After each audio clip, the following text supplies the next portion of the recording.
നമസ്കാരം. മലയാളി വാർത്തയിലേക്ക് സ്വാഗതം സർ. നമസ്കാരം സർ. ഇപ്പോൾ കേരളത്തിലെ ഒരു സാഹചര്യം നമുക്കറിയാം. പല ജില്ലകളിലും അതിശക്തമായിട്ടുള്ള മഴയാണ് പെയ്തിരിക്കുന്നത്. ഒരു പ്രളയത്തിന് സമാനമായിട്ടുള്ള ഒരു സാഹചര്യമാണ് പലയിടത്തുള്ളത്.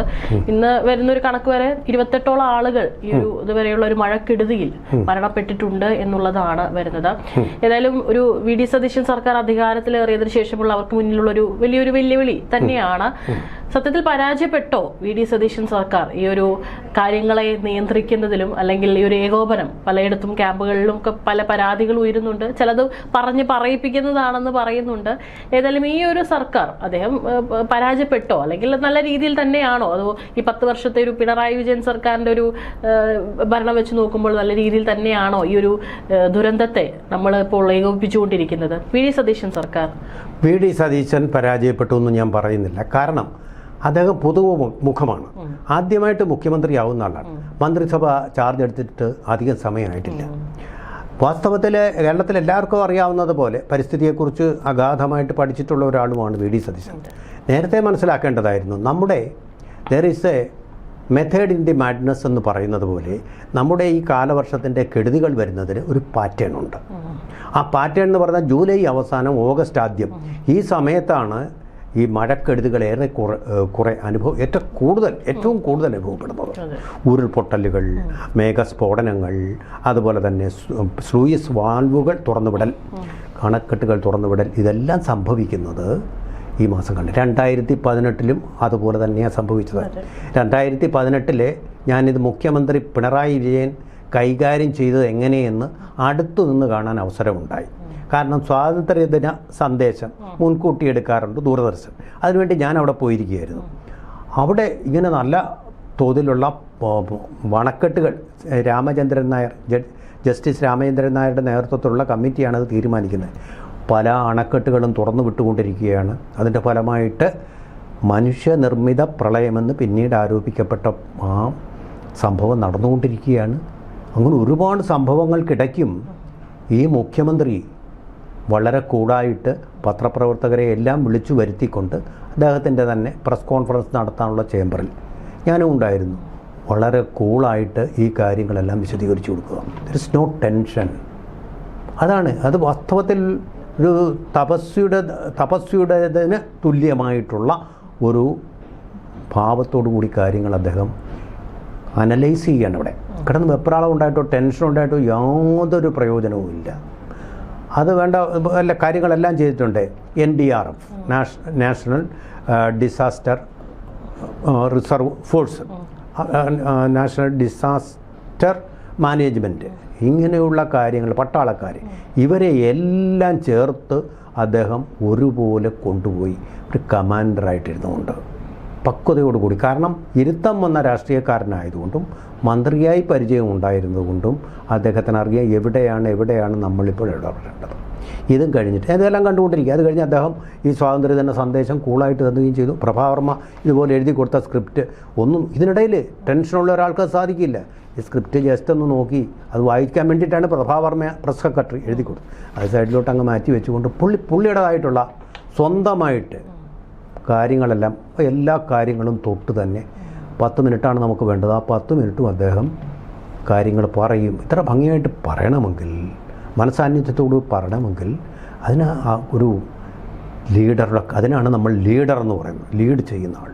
ടെൻഷൻ ഉണ്ടാവാൻ പാടില്ല. നെപ്പോളിയൻ ഇതുപോലെ തന്നെയായിരുന്നു യുദ്ധം നയിക്കുമ്പോൾ. എല്ലാ കാര്യത്തിലും അദ്ദേഹത്തോടെ ഞാൻ യോജിക്കുകയല്ല, പല കാര്യങ്ങളിലും വിയോജിപ്പുണ്ട്. പക്ഷേ ഇങ്ങനൊരു പ്രതിസന്ധി വരുമ്പോൾ നമ്മൾ ഓർക്കുന്ന പേര് പിണറായി വിജയൻ എന്നാണ്. സതീശൻ അതിനെ കൈകാര്യം ചെയ്യുന്ന രീതി വളരെ വ്യത്യസ്തമായിരുന്നു. അദ്ദേഹം പത്രക്കാർ ചോദിച്ചു ഇതിൻ്റെ കാര്യങ്ങൾ അങ്ങോട്ട് ചോദിച്ചു. മുഖ്യമന്ത്രി ഇത് പത്രക്കാർക്ക് പറഞ്ഞു കൊടുക്കുകയാണ്. പത്രക്കാർ ഇത് അറിഞ്ഞ് അങ്ങോട്ട് ചോദിച്ചപ്പോൾ നിങ്ങൾക്കൊരു പ്രസ് റിലീസ് ചെയ്യാൻ വെച്ചിട്ടുണ്ട്. ഹെലികോപ്റ്ററിൽ കയറുന്നു പോകുന്നു, അജ്ഞാത കേന്ദ്രത്തിലേക്ക് പോകുന്നു. അത് പലതരത്തിൽ വിലയിരുത്തപ്പെടുന്നുണ്ട്. അദ്ദേഹം പറഞ്ഞത് നിക്ഷേപകനെ കാണാൻ വേണ്ടിയിട്ടാണ്. അദ്ദേഹത്തിൻ്റെ അമ്മായിയപ്പനെ കാണാൻ വേണ്ടി ആശുപത്രി പോയതാണെന്ന് പത്രക്കാരൊക്കെ വിചാരിച്ചത്. അപ്പം നിക്ഷേപകൻ ആരെന്ന് സ്വാഭാവികമായും ചോദ്യം വരും. നമ്മൾ പത്രം പ്രവർത്തനം പഠിക്കുമ്പോൾ 6Ws എന്നല്ലേ പഠിക്കുന്നത്. വാട്ട് നെക്സ്റ്റ് എന്നുള്ളതും കൂടെ ആണല്ലോ നമ്മൾ ഉൾപ്പെടുത്തുന്നത്. പക്ഷേ ഇവിടെ അതിനൊന്നും ഉത്തരവില്ല. പത്രക്കാരൻ്റെ ചുമതലയാണ് ഇത് അറിയുക എന്നുള്ളത്. ജനങ്ങളുടെ ആവശ്യമല്ലേ അത് അറിയുക. നിക്ഷേപകൻ ആരെന്നറിയുക. നിക്ഷേപകൻ്റെ പേര് ഞാൻ പറയത്തില്ല, പറഞ്ഞാൽ അതില്ലാതാവും. ഒരു ചോദ്യം, ഏതൊരു വാക്കാണോ അതിൻ്റെ പേര് പറഞ്ഞാൽ ഇല്ലാതാവുന്നത് അതിനെ നമ്മൾ എന്ത് വിളിക്കും? നിശബ്ദത. നിശബ്ദത എന്നുള്ള പേര് പറഞ്ഞാൽ നിശബ്ദത ഇല്ലാതാവുന്ന പോലെ ഏതൊരു നിക്ഷേപകനാണപ്പോൾ അയാളുടെ പേര് പറഞ്ഞാൽ ഇല്ലാതായി തീരുന്നത്? അത് നമ്മളൊന്ന് ആലോചിച്ച് നോക്കണ്ടേ? വിദേശ നിക്ഷേപകരെന്ന് പലരും പറയുന്നുണ്ട്. വിദേശ നിക്ഷേപകനെയാണെങ്കിൽ പേര് പറയാതിരിക്കേണ്ട ആവശ്യമുണ്ട്. അഭിമാനപൂർവ്വം നോർവേയിൽ നിന്ന് വരുന്നു, അല്ലെങ്കിൽ സ്വീഡനിൽ നിന്ന് വരുന്നു, അല്ലെങ്കിൽ US നിന്ന് വരുന്നു എന്ന് പറഞ്ഞ് നമുക്ക് ഭയങ്കര അഭിമാനത്തോടു കൂടി നമ്മുടെ ഒരു വിജയമായിട്ട് ഘോഷിക്കാവുന്ന കാര്യമല്ലേ? അപ്പോൾ അതല്ല. പിന്നെ ചൈനയിൽ നിന്നാണോ? ചൈനയിൽ നിന്ന് ആൾ വന്നാൽ ഇന്ത്യ ഗവൺമെൻറ് ഒരിക്കലും സമ്മതിക്കത്തില്ല. സതീശനതറിയാം. പിന്നെ എവിടെ നിന്നുള്ള ആളാണ്? ഇന്ത്യയിൽ നിന്ന് വന്ന ആളാണ്. ഇന്ത്യയിൽ നിന്ന് ഏറ്റവും വെറുക്കപ്പെട്ട വ്യവസായി ആരാണ്? ഏറ്റവും കൂടുതൽ നിക്ഷേപം നടത്തുകയും വ്യവസായങ്ങൾ വിജയകരമായിട്ട് കൊണ്ടുപോവുകയും ചെയ്യുന്ന വ്യക്തി ആരാണ്? അദാനി. അദാനിയുടെ കമ്പനിയുടെ ആൾക്കാരെ തന്നെ കാണാൻ വേണ്ടിയിട്ടുള്ള ഒരു യാത്രയായിരുന്നു എന്ന് വ്യക്തമാക്കുന്നു. നമുക്കറിയില്ല, നമ്മൾ കണ്ടിട്ടില്ല. സാഹചര്യ തെളിവുകൾ ഞാൻ പറയാം. ഒന്നാമത്, കഴിഞ്ഞ ഓഗസ്റ്റ് മാസത്തിലും 2025 ഓഗസ്റ്റ് മാസത്തിലും അദാനി കമ്പനിയുടെ ഉന്നതനായിട്ടുള്ള ഒരു വ്യക്തി എറണാകുളത്ത് വന്നിരുന്നു. എറണാകുളത്ത് വന്നിരുന്നത് എന്തിനാണെന്നറിയാമോ? അവിടെ അവരുടേതായിട്ടുള്ള ഒരു ലോജിസ്റ്റിക്സ് പാർക്ക് എന്നാണ് പറയുന്നത്, അതിൻ്റെ തറക്കല്ലിടാൻ, നിർമ്മാണ പ്രവൃത്തി ഉദ്ഘാടനം ചെയ്യാൻ വേണ്ടി അവിടെ വന്നിരുന്നു. എറണാകുളത്താണ്, ആലുവയിലാണെന്നാണ് എൻ്റെ അറിവ്. ലോജിസ്റ്റിക്സ് എന്ന് പറഞ്ഞാൽ ഈ തുറമുഖ വ്യവസായവുമായിട്ട് ബന്ധപ്പെട്ട വലിയ പണം ഉണ്ടാക്കാവുന്ന ഒരു സംഭവമാണത്. പ്രൈവറ്റ് പാർട്ട്നേഴ്സിനൊക്കെ വലിയ സപ്പോർട്ട്. അത് കാർഗോ ഒക്കെ അങ്ങോട്ടും ഇങ്ങോട്ടും മൂവ് ചെയ്യുന്നത്.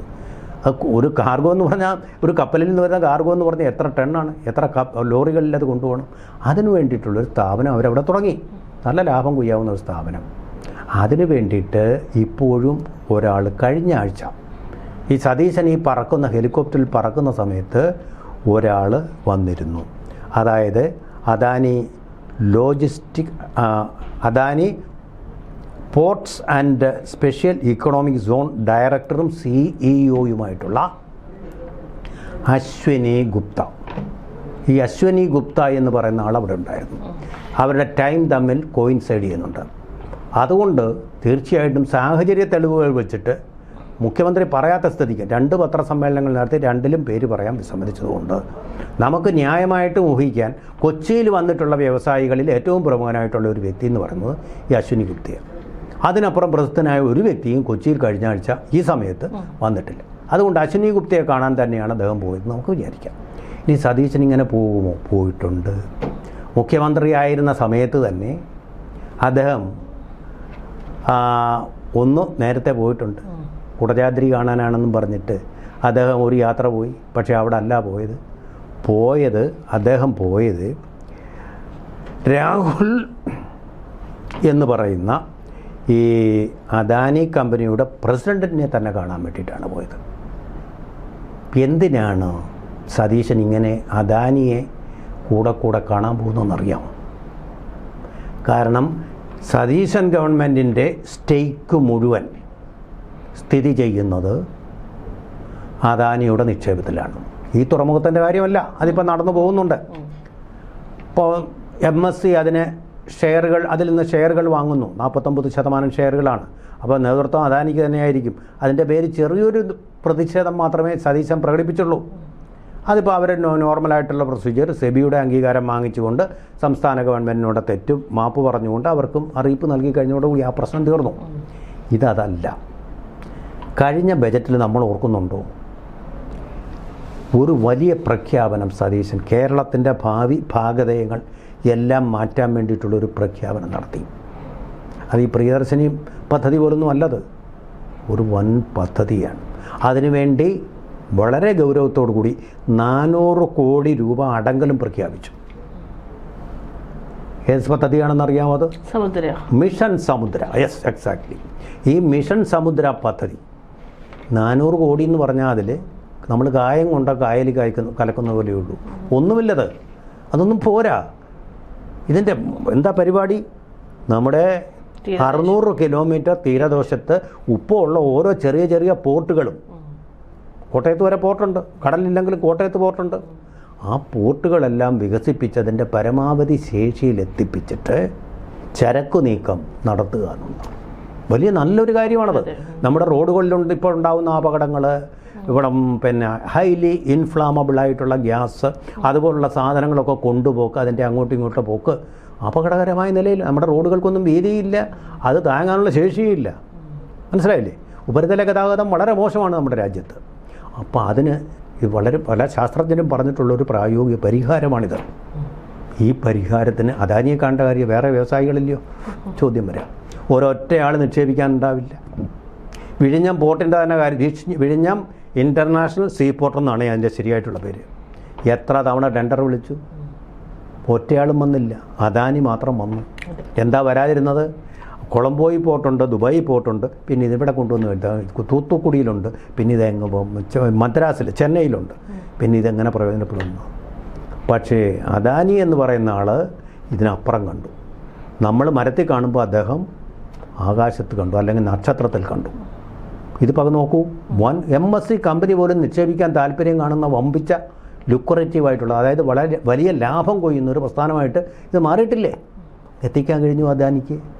മനസ്സിലാക്കണം. അങ്ങനെ ഒരു സംരംഭകത്വം ഉള്ളതുകൊണ്ടാണ് അദ്ദേഹത്തിൻ്റെ സംരംഭങ്ങൾ വിജയിക്കുന്നത് ലോകമെമ്പാടും.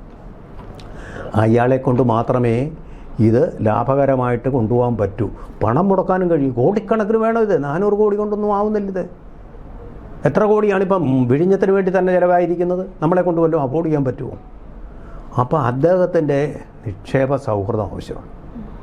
അല്ലാതെ ആരുടെ ഇത് സമുദായ നേതാക്കളുടെ തിണ്ണ നിരങ്ങത്തില്ലെന്ന് പറഞ്ഞാൽ സതീശന് അദാനിയുടെ തിണ്ണ നിരങ്ങേണ്ടി വരും. കാരണം എന്താ? നമുക്ക് ഫണ്ടില്ല, ട്രഷറിയിൽ പൈസ ഇല്ല.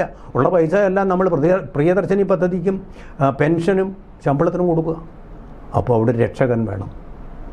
ആ രക്ഷാമാർഗമാണ് സ്വീകരിച്ച്. ഇതേ രക്ഷാമാർഗമാണ് നമ്മുടെ ബംഗാളിലെ മുഖ്യമന്ത്രിയായിരുന്ന തൃണമൂൽ കോൺഗ്രസിൻ്റെ നേതാവ് സ്വീകരിച്ചത്. രാജസ്ഥാനിലെ അശോക് ഗെഹ്ലോട്ടിൻ്റെ ഗവൺമെൻറ് സ്വീകരിച്ചത്. എല്ലാ കോൺഗ്രസ് അവരുടെ എല്ലാം രക്ഷകൻ ഇദ്ദേഹം. പക്ഷെ മോദിയുടെ വലിയ അടുത്ത ആളാണ് എന്നുള്ളതുകൊണ്ട് മോദി എന്തിനാണ് അദ്ദേഹത്തെ ഇഷ്ടപ്പെടുന്നത്? കാരണം ഇന്ത്യയുടെ വികസനം, സാമ്പത്തിക വളർച്ച, അതിനുള്ള വലിയൊരു ഇൻഗ്രീഡിയൻ്റാണ് ഇദ്ദേഹം.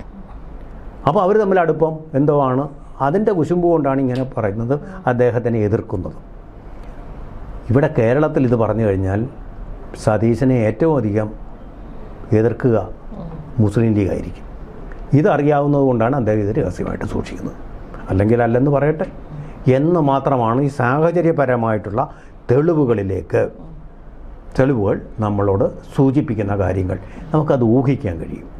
കാരണം ഈ ബജറ്റും അദാനിയും ഈ യാത്രയുടെ രഹസ്യ സ്വഭാവവും നമ്മൾ കൂട്ടി വായിക്കണം എന്നുള്ളത്. തന്നെയല്ല, ഹെലികോപ്റ്ററിൽ അങ്ങോട്ട് ഒരു മുഖ്യമന്ത്രിക്ക് ഇങ്ങോട്ട് വിളിച്ചു വരാം, ഇങ്ങോട്ട് വന്ന് കാണടെ ഇത് പറയാം. എന്തേ അങ്ങോട്ട് പോയത്? കാരണം അത്ര വലിയ ലോക വ്യവസായ ഭീമൻ ആണ് ഇതിൽ അദ്ദേഹത്തിന് കാണാൻ പോകേണ്ടി വന്നത് എന്നുള്ളത് കൊണ്ടാണ്. അതാണ് യാഥാർത്ഥ്യം. അതെ. പക്ഷെ ഏതായാലും ഇവിടെ മാധ്യമങ്ങളോട് ചോദിച്ചപ്പോൾ അദ്ദേഹം പേരൊന്നും പറഞ്ഞില്ല. ഈ പറഞ്ഞതുപോലെ ഇനി ആ പേര് നിങ്ങളുടെ അടുത്ത് പറഞ്ഞു കഴിഞ്ഞാൽ ഇനി അതിന്റെ പിന്നാലെ പോയിട്ട് അത് കിട്ടുന്നത് കൂടെ ഇല്ലാതാക്കും എന്നുള്ളൊരു മറുപടിയാണ് പറഞ്ഞത്. അതെ, കിട്ടുന്നത് ഇല്ലാതാക്കുന്നത് വളരെ സീരിയസ് ആയിട്ടുള്ളൊരു സംഭവം. ട്രാൻസ്പെറൻസി എന്ന് പറയുന്നത് വേണ്ടതാണ്. അവിടെയാണ് മണ്ടത്തരം അദ്ദേഹത്തിന് പറ്റി. വലിയ വായനയുണ്ടെന്ന് പറഞ്ഞിട്ട് കാര്യം, വലിയ സുഷ്ട പോഷ്കാണ് അദ്ദേഹം പറഞ്ഞത്. കേരളം എന്ന് പറയുന്ന അതൊരു സംസ്ഥാനം മാത്രമാണ്, ഒരു ദേശരാഷ്ട്രമല്ല. അവിടെ പ്രതിരോധമില്ല, വിദേശകാര്യമില്ല, രാജ്യരക്ഷയില്ല, ഇൻ്റലിജൻസ് ഇല്ല. മനസ്സിലായില്ലേ? അങ്ങനെ ഒരു സംസ്ഥാനത്ത് കാര്യങ്ങളെല്ലാം ട്രാൻസ്പെറൻ്റ് ആയിരിക്കണം. അതിനാണ് വിവരാവകാശ നിയമം. PSC കൊടുക്കാതിരുന്ന വിവരങ്ങൾ കൊടുക്കണമെന്നല്ലേ കോടതി പറഞ്ഞത്? ഇത് പറഞ്ഞിട്ട് വേണമെങ്കിൽ ഒന്നും പറയാതിരിക്കായിരുന്നു. പക്ഷേ നിങ്ങൾ പറഞ്ഞാൽ കുളമാക്കുമെന്ന് പറഞ്ഞ് പറയാതിരിക്കുക എന്ന് പറയുന്നത് മുഖ്യമന്ത്രിയുടെ സത്യപ്രതിജ്ഞാ ലംഘനമാണ്. അവിടെ അറിയാതെ അദ്ദേഹം ചെയ്തു പോയതാണ്, അറിഞ്ഞുകൊണ്ട് ചെയ്തതല്ല. വിവരം കൊടുക്കണം, ട്രാൻസ്പെറൻ്റ് ആയിരിക്കണം കാര്യങ്ങൾ. മുഖ്യമന്ത്രി എന്ത് ചെയ്യുന്നു അത് ഈ സംസ്ഥാനത്തിന് വേണ്ടിയാണെങ്കിൽ അതെന്താണെന്ന് അറിയാനുള്ള അവകാശം ഈ നാട്ടിലെ ഓരോ വോട്ടർമാർക്കും ഉണ്ട്, സത്യമായിട്ടുമുണ്ട്. ആ പറഞ്ഞത് കേട്ടിട്ട് പത്രക്കാർ ഇങ്ങനെ അത് കേട്ടിട്ട് പോയത് എനിക്ക് മനസ്സിലാവുന്നില്ല. ഏതെങ്കിലും ഒരു മുഖ്യമന്ത്രി ഏതെങ്കിലും കാലത്ത് ഇങ്ങനെ പറഞ്ഞിട്ടുണ്ടോ? ശരിയാണ്, കെ കരുണാകരൻ്റെ കാലത്ത് മുംബൈയിലേക്ക് പിച്ച ബഷീറുമായിട്ട് ബന്ധപ്പെട്ട് കുറേ യാത്രകൾ അദ്ദേഹം നടത്തിയായിട്ട് പറയപ്പെടുന്നുണ്ട്. ആ യാത്രകൾ പക്ഷേ സ്വകാര്യമായ യാത്രകളായിരുന്നു, സംസ്ഥാനത്തിന് വേണ്ടിയുള്ള യാത്രകളാണെന്ന് ആരും പറഞ്ഞിട്ടില്ല. സംസ്ഥാനത്തിന് വേണ്ടി നിങ്ങൾ ഈ ഹെലികോപ്റ്ററിൽ ഒരു യാത്ര ചെയ്യുമ്പോൾ അതിന് എത്ര ലക്ഷം രൂപയുടെ വാടകയാണ് കൊടുക്കുന്നത്? അത് ഇപ്പോൾ കൊടുക്കണ്ടെന്ന് പറഞ്ഞിട്ട് കാര്യമൊന്നുമില്ല. ആ ചെലവിൽ സംസ്ഥാനത്തെ ഓരോ നികുതിദായകൻ്റെയും ചെലവിൽ നിങ്ങൾ പോകുമ്പോൾ അതെന്തിനായിരുന്നു? അക്കൗണ്ടബിലിറ്റി ഉണ്ട്. അതിനാണല്ലോ അക്കൗണ്ട് ആൻഡ് ഓഡിറ്റ് ജനറൽ എന്ന് പറഞ്ഞിട്ട് നമ്മൾ ആളിനെ വെച്ചിരിക്കുന്നത്, കംട്രോളർ ആൻഡ് ഓഡിറ്റ് ജനറൽ ആളിനെ വെച്ചിരിക്കുന്നത് സുതാര്യമാവാൻ വേണ്ടിയാണ്. സോഷ്യൽ ഓഡിറ്റിങ്ങിൽ മറുപടി പറയേണ്ട കാര്യമാണ്. എന്തിനു വേണ്ടി പോയി? സ്വകാര്യ കാര്യം, ഭാര്യയും കൊണ്ട് എവിടെയെങ്കിലും പോകാൻ അറിയേണ്ട കാര്യമില്ല. പക്ഷേ ഇതങ്ങനല്ലല്ലോ. തീർച്ചയായിട്ടും നമ്മൾ അറിയേണ്ട കാര്യം തന്നെയാണ്. അത് തീർച്ചയായിട്ടും പറയേണ്ട ഉത്തരവാദിത്വമുണ്ട്. സതീശൻ്റെ ഒരു പക്വത കുറവ് കൊണ്ടും മുഖ്യമന്ത്രിയായിട്ട് അധികം നാളാകാത്തതുകൊണ്ടും പറ്റിയൊരു അബദ്ധമാണെന്ന് വിചാരിച്ച് നമുക്ക് ക്ഷമിക്കാം. പക്ഷേ ഈ പത്രക്കാർ വളരെ സീനിയറായിട്ടുള്ള ആൾക്കാരുണ്ട്, അവർക്കിത് മനസ്സിലാവേണ്ടതായിരുന്നു. അതും നടന്നിട്ടില്ല എന്നുള്ളതാണ്. അപ്പോൾ അതുകൊണ്ടാണ് നമുക്കിങ്ങനെ ഊഹിക്കേണ്ടി വന്നത്.